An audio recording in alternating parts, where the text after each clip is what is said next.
196, बाप क्रमांक 196, पान क्रमांक 139 माझ्या मतदारसंघामध्ये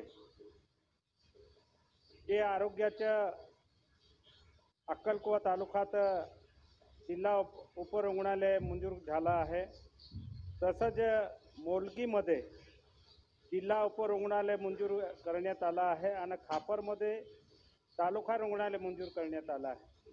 पण अध्यक्ष महोदय यांना ताबडतोब तरतूद करून त्यांना पैसे मंजूर करण्यात यावे अशी माझी विनंती आहे, जेणेकरून आमचा भाग आदिवासी क्षेत्र आहे आणि अतिदुर्गम भाग आहे.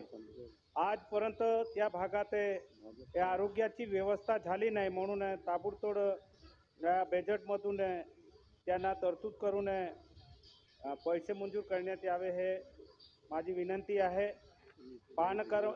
बाप क्रमांक 205 आणि पान क्रमांक 146 त्याच्यामध्ये अध्यक्ष महोदय धडगाव व अक्कलकुवा तालुक्यामध्ये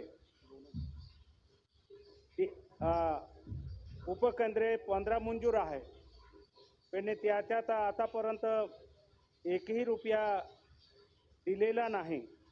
म्हणून माझ्या या धडगाव अक्कलकुवामध्ये ते रक्कम ताबडतोब देण्यात यावे हे माझे मुख्यमंत्री साहेबांना विनंती आहे. आणि दुसरं साहेब अध्यक्ष महोदय, या माझ्या धडगाव अक्कलकुवा तालुक्यामध्ये वाण्यावीर 1 मिनिट भी नाही झाला साहेब, 3 दिवस बसलो आहे, 1 मिनिट नाही झाला, बोलू द्या. एक आदिवासी क्षेत्रामधून आलो आहे, 3 दिवस बसलो आहे, बोलू द्या. लोक 1-1 तास बोलता आहे, तुम्ही ठीक नाही करायचे. आम्ही बसलो आहे 3 दिवसापासून ना, आम्हाला दुःख वाटतं. 1 मिनिट नाही झालं ना.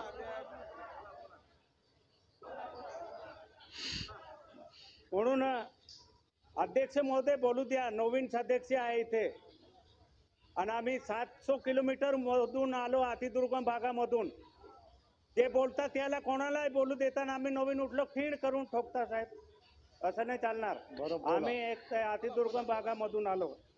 माझ्या या अध्यक्ष महोदय, माझ्या या तालुक्यामध्ये जसं बीटी सांकुशवीर दवाखाना आहे, त्याच्यामधून वाण्यावीर नवीन दवाखान्याची इमारत बांधली आहे, पण आतापर्यंत एकही डॉक्टर तिथे दिला गेला नाही.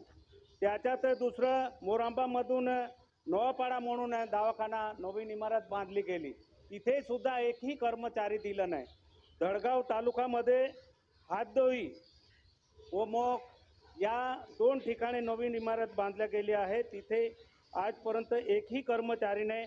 आमच्या या भागामध्ये वारंवार आपण सर्व बघत असेल, जेव्हा पाऊस पडतो तेव्हा आमच्याकडे अजून रस्ते नाही, 50% रस्ते नाही असल्या कारणाने बोंबूने गरोदर मातांना घेऊन येतात, रस्त्यामध्ये डिलिव्हरी असता. म्हणून माझ्या भागात हे कर्मचारी 239 पदे मंजूर आहे, त्याच्यापैकी 114 पदे दिले आहे, त्याच्यामध्ये 50 पदे आतापर्यंत रिक्त आहे.